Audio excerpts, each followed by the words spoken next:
Welcome to Bed Crime Stories podcast. I'm your host, T. To all my bed crimers, I hope you guys are having a lovely weekend. To anyone new here, a warm welcome. Thank you for checking out my channel. Let me just ask that after listening to this video or watching it, if you find you enjoyed it or learned something, do me a favor, smash the like button, subscribe to my channel, and leave me a comment. Now, let's dig in. 2 days ago, Air Mail magazine published part 2 of their 2-part article about suspect Bryan Kohberger and the quadruple homicide in Moscow, Idaho. The article is entitled The Eyes of a Killer, Part 2, and it is by reporter Howard Bloom. Today, I want to start by reading his introduction to it because it's so well written and I think it sums up the situation beautifully. But before I do that, let me just reiterate that Bryan Kohberger is innocent until proven guilty. However, as I always like to say, Kohberger is also law enforcement's one and only suspect in the case. Without further ado, here is Bloom's introduction. The shortest distance between 2 points is a straight line. That's Euclid. Basic geometry. Only you're smarter. It's easy. After all, you know how the investigators work. You're a student of cop think. So you stay one step ahead of them. No straight lines. You program a route into your phone they wouldn't expect. It'll take a bit longer, but it'll still get you where you want to go. Sure, it shook you up a week ago when the authorities announced they were looking for a white Hyundai Elantra. You'd been sloppy. Who'd have thought you'd get caught on a surveillance camera in a one-horse town like Moscow, Idaho? But you were already one step ahead of them. So what if they had a photo of a Hyundai with a single Pennsylvania plate? That's not you anymore. You'd quickly registered the car in Washington and attached a new set of plates. Presto. That's why you've gotten away with it for 6 weeks, and you'll keep on getting away with it, because you're smarter than they are. Even better, you're lucky. You have the perfect cover. Your father along for the ride. Riding shotgun. What could be more innocent? All you need to do is keep driving. You'll be home for the holidays.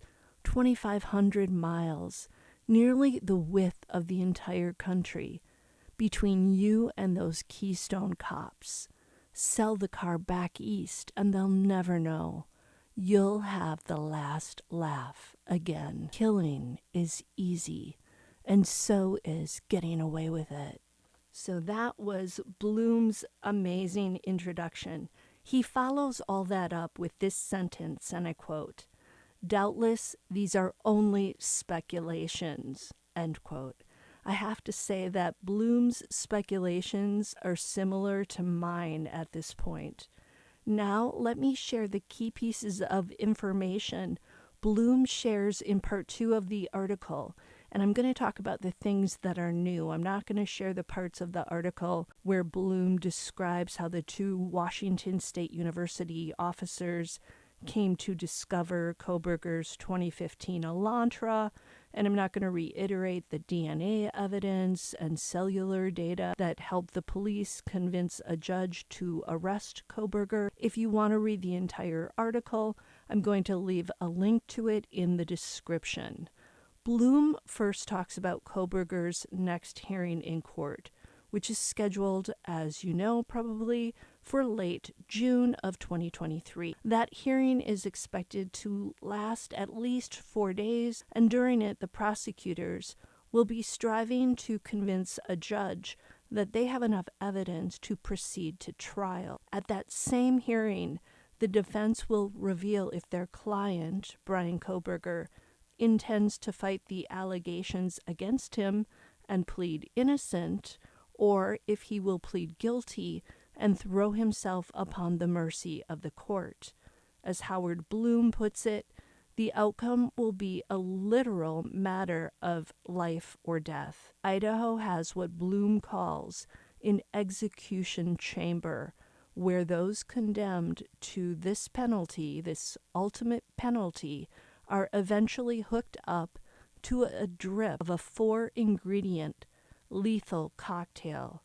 And as bad as that sounds, whoever planned and committed this brutal crime against Kaylee, Maddie, Ethan, and Xana forfeited his right to life by taking theirs, in my opinion. Bloom talks at length about Kohberger's mid-December road trip with his father, Michael, from Pullman, Washington to Albrightsville, Pennsylvania for the holidays. According to Bloom, just a few days before the father and son set out on their road trip, Michael had flown from Philadelphia to Seattle, and then he'd taken a twin-engine Embraer 170 jet for the 1-hour shuttle flight into Pullman Moscow Regional Airport. It sounds like Mr. Kohberger barely had a chance to relax before they set out on December 13th for the 2,500-mile trip. Bloom writes that Michael had promised his son that he'd accompany him back home for his month-long Christmas break, and although the road trip would be long and tiring for the 67-year-old, he was determined to make good on his pledge to his son. Bloom mentions that Michael and Bryan have had some rough patches in their relationship over the years, particularly when Bryan got addicted to heroin as a teenager. Per Bloom, Michael played a role in getting Bryan into rehab. Despite past altercations, at this point in life, with Bryan doing so well in school, studying for his PhD, Michael Kohberger would have had every right to feel proud of his son. Bloom then brings up Michael Kohberger's own difficult times, including 2 bankruptcies. I'd forgotten about those bankruptcies. The first one occurred right when Bryan was born, from what I understand, but the second one was when Bryan was a teenager. And I'm wondering if that second bankruptcy had any effect on him and on his siblings. I believe that when children feel fearful about money issues in the family and worry about things like losing the family home, it can be very traumatic. Bloom also mentions that Michael Kohberger worked as a maintenance man at the high school that Bryan and his 2 sisters attended, and we knew that. I also wonder how Bryan felt about that. Back to the road trip of December 2022. Bloom imagines that maybe Michael Kohberger looked at this road trip as a way to revitalize his relationship with his son. Perhaps it was yet another way to bury once and for all any lingering effects of their past squabbles. Per Bloom, Michael, as he'd later recount to an associate, was mostly focused on the forecast and the weather. Because of his concerns, Michael urged his son to pack up so they could get on the road as soon as possible, and Bryan agreed. The 2 left Pullman on December 13th. Once they were on the road, Bryan did something that his father would later casually share with a mechanic at a garage near the family home in Albrightsville, Pennsylvania. The mechanic was servicing Bryan's 7-year-old Elantra after the long cross-country haul. Michael told the mechanic that before he'd flown to Washington, he'd Googled the route back home. He found that the quickest, most logical route was basically a straight line across the country on I-90. But Bryan, once they were out on the road, button-hooked south toward Colorado, where he picked up the I-70. To Michael, his son's route made little sense because mid-December in Colorado spells snow, and a lot of it. But Bryan, according to what his father told this mechanic, insisted that the northern route across I-90 promised the worst winter driving. Bryan thus thought it best to head away from that bad weather even if it added hours or even a day to the trip. And so father and son went along Bryan's preferred route. And unbeknownst to Michael and Bryan Kohberger at the time was that the FBI planned to keep an eye on the white Hyundai Elantra and on them all along the cross-country trek. To the FBI, who, although they didn't yet have the DNA evidence results back or the cellular data, Kohberger's route seemed more devious than logical. But here's the kicker of this article. Not long after Bryan Kohberger pulled his white Elantra out of his parking space in the graduate housing parking lot in Pullman, the FBI lost sight of the car. And it wasn't just for a few minutes. Apparently, the FBI had no clue where the white Elantra was for several alarming hours, and possibly even more. Bloom writes that the Bureau is keeping the precise number of hours that Kohberger's white Elantra was MIA on the down low, perhaps out of embarrassment. Despite the FBI being able to use undercover vehicles, surveillance vans, low-flying fixed-wing planes, and more, somehow Kohberger managed to vanish for hours as he and his father merrily drove along. Bloom writes of this incident, and I quote, "A mood of panic rapidly escalated into one of despair. Frantically, they began to search the records of automated license plate readers, ALPRs, in nearby states. It was an exercise in futility. Nothing, not a single hit. Then they got lucky." End quote. Bloom writes that there's not much in Loma, Colorado, only about 1,300 people scattered about on a few big farmsteads, but U.S. Route 6 passes straight through the town. And right there, the town put up its first traffic light in 2015. And a little while after that, they added an automated license plate reader to that traffic light. Thanks to that reader, which picked up Kohberger's new Washington state license plates, the FBI was back in business and able to start covertly following Kohberger's white Elantra all the way to Pennsylvania. This trip to Loma, Colorado remains a mystery, and now I wonder if it always will be. Did Bryan Kohberger have another reason for traveling south in this manner?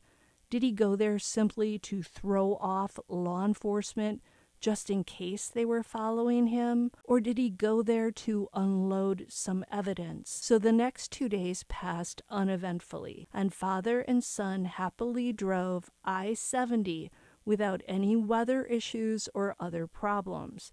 But when they got to Indiana, early on the morning of December 15th, things started to go haywire.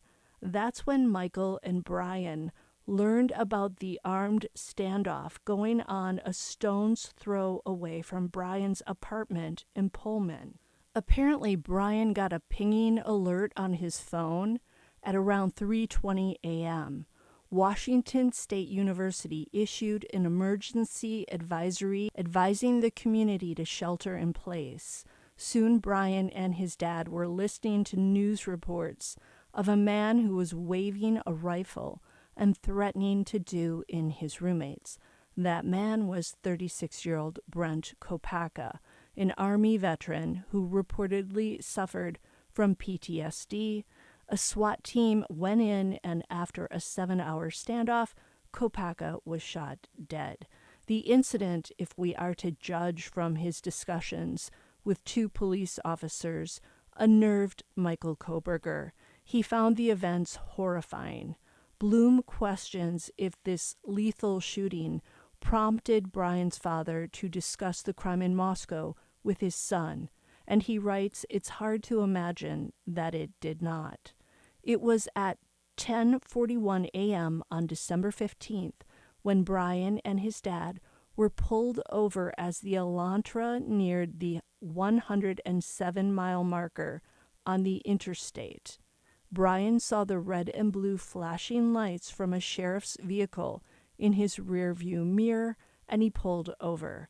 As Deputy Nick Ernestes walked toward the passenger side of the Elantra, where Michael was sitting, one can only imagine what Bryan Kohberger was thinking.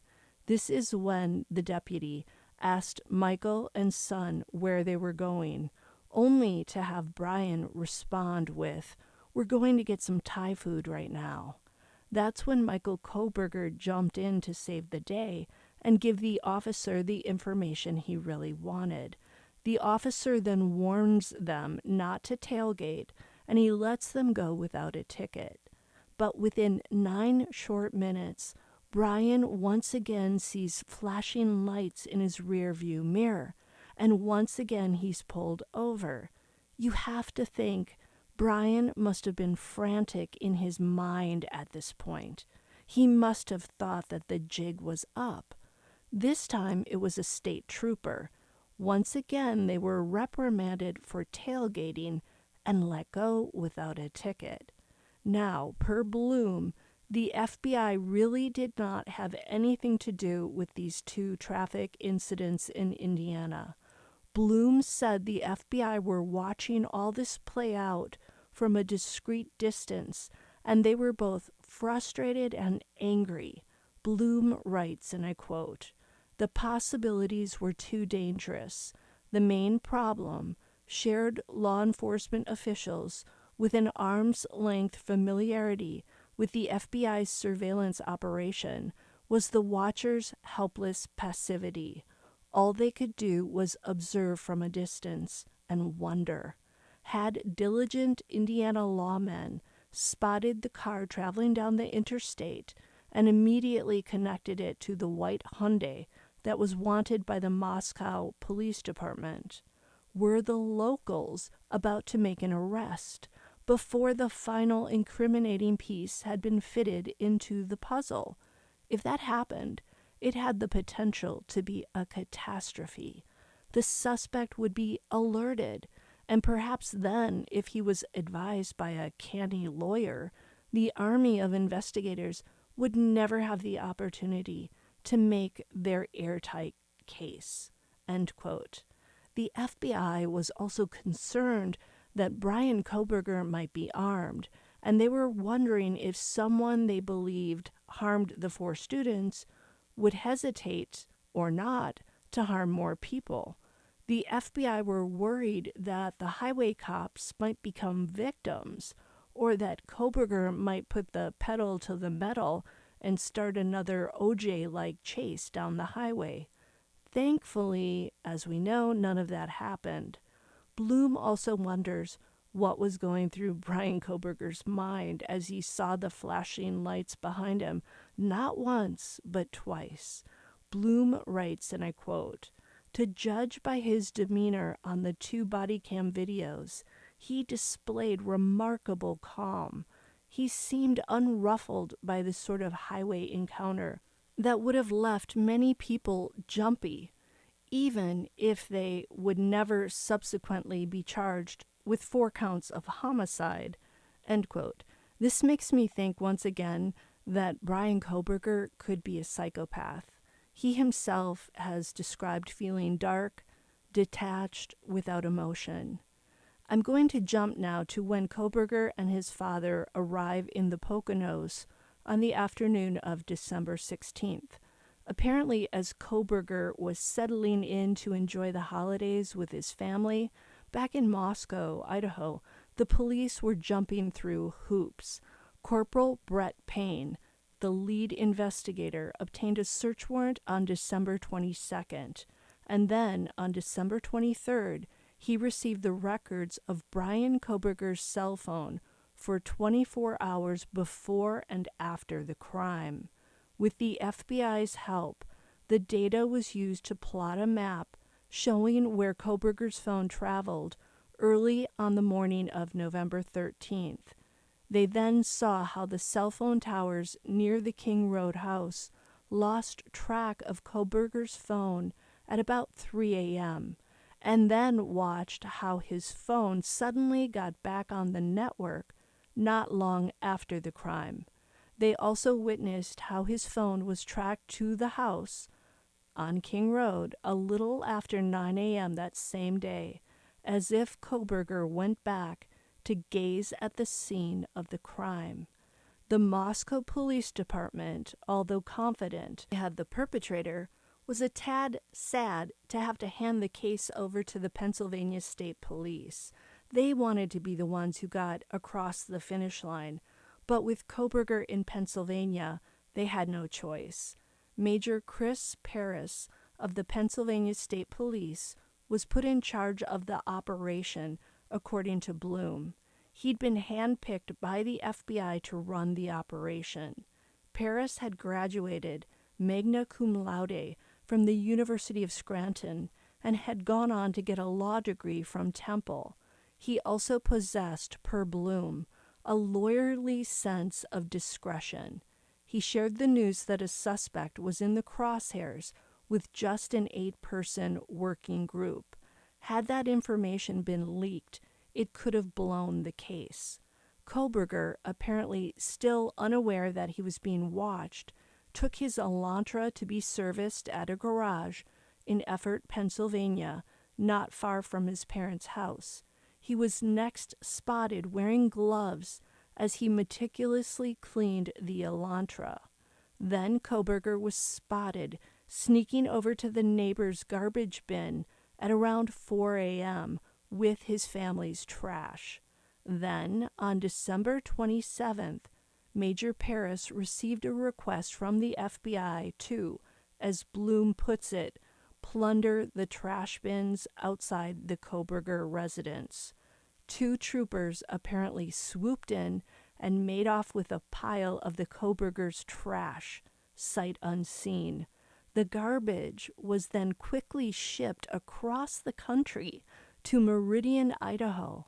There, at the Idaho State Police Crime Lab, a forensic team went to work sorting through all the trash, and this is when they found some of Michael Kohberger's DNA on an item, and they were able to tie it to the minuscule sample of DNA that was found on the button snap of the leather sheath that was found next to Maddie Mogen's body. On December 29th, Corporal Brett Payne of the Moscow Police finalized the arrest warrant for Bryan Kohberger. Payne hand-delivered the 18-page document to the courthouse in Moscow. Moments after that, Judge Megan Marshall signed it, and a call was made to Pennsylvania. Per the article, and I quote, "Dynamic entry is only used to serve an arrest warrant when the threat matrix is code red.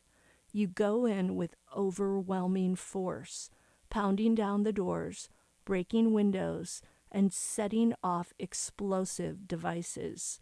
The strategy is meant not just to surprise the suspect, but also to scare the living daylights out of him. Because there's one thing that's always rising up in the mind of any tactical cop charging through the front door. If the target's waiting inside to ambush you, it doesn't matter too much what sort of tactics you use. This is his turf. He has the advantage. And if he's determined not to give up without a fight, bad things can happen." End quote.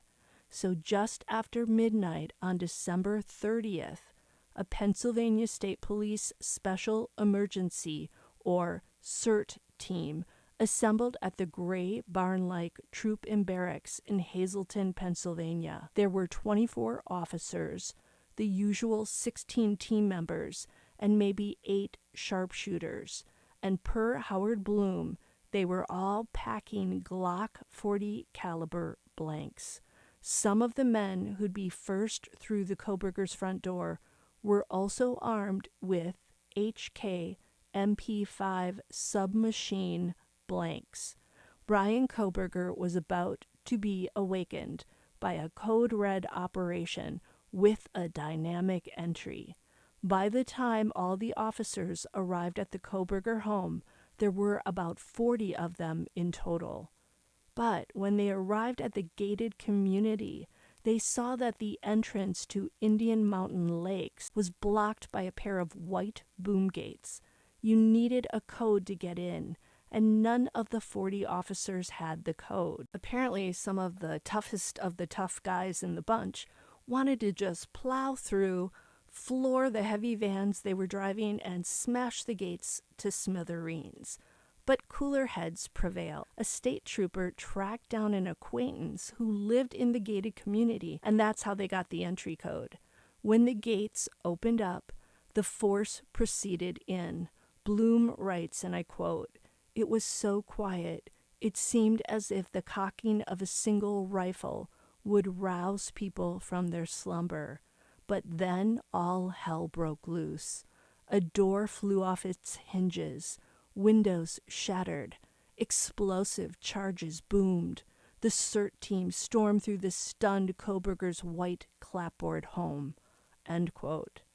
No shots were needed that morning, and Bryan Kohberger was let off in handcuffs. Bloom writes that in the hours after Kohberger's arrest, Bryan had genially agreed to talk to the police. He said that, of course, he knew about the 4 blanks in Idaho. Everyone in the area did. After all, he explained, he lived only 10 miles from the crime scene. And he kept on talking, steadfastly denying any involvement in the crime for about 15 minutes. But as the interrogator's questions grew more pointed, Kohberger said enough. He wanted a lawyer, only he could not afford one. That's when public defender Jason Labar was called. Labar waited for darkness to fall before driving over to the jail. He didn't want the press to see him and follow him. Per Bloom, it was just after 5 p.m. when Jason Labar was finally sitting across from Bryan Kohberger. The conversation went on for about an hour. Labar told Bloom that he started it by making it clear to Kohberger that he would be representing him just in the extradition hearing. Thus, he did not want to hear any specific details of the case. But Labar did ask Kohberger if he wanted to release a statement to the press, and Kohberger quickly agreed, and in fact was adamant. He was determined to make sure people knew that he was eager to be exonerated. Per Labar, Kohberger also insisted, "This is not me." He denied being the perpetrator and denied having any specific knowledge about the crime. Labar was struck by how calm and intelligent Kohberger appeared. Then, within days, Labar was off the case, and Kohberger was flown in a tiny, fixed-wing, single-engine Pilatus plane across the country. The plane landed at the same airport where Bryan's father, Michael, had arrived prior to their cross-country trip. Now, Bloom's article goes on to discuss the evidence, what's been found, what hasn't been found, what holes exist in the evidence listed in the affidavit. He also says that he's beginning to think that the police will never find a motive, at least not a motive that's grounded, as Bloom writes, in common sense logic. Bloom goes on to talk about the party that was held at 1122 King Road in September, the one on the police cam video where the cops were responding to a noise complaint. Bloom writes, and I quote, "Can you imagine looking at that wild night, all the happy frivolity from some hideout in the shadows, and at the same time knowing deep in your dark heart that you would never be a part of anything that exuberant, that beautiful? It would be hell, a hell of unsatisfied desire that could plunge someone deeper and deeper into tormenting rage, in envy that would be an all-consuming sickness, and, in the end, there would be no way out, just the deed." End quote. Until the next time on Bed Crime Stories. Hey, do me a favor, smash that like button. Let me know what you think about this article, part 2 of the article. And if you're not yet subscribed, what are you waiting for? Subscribe.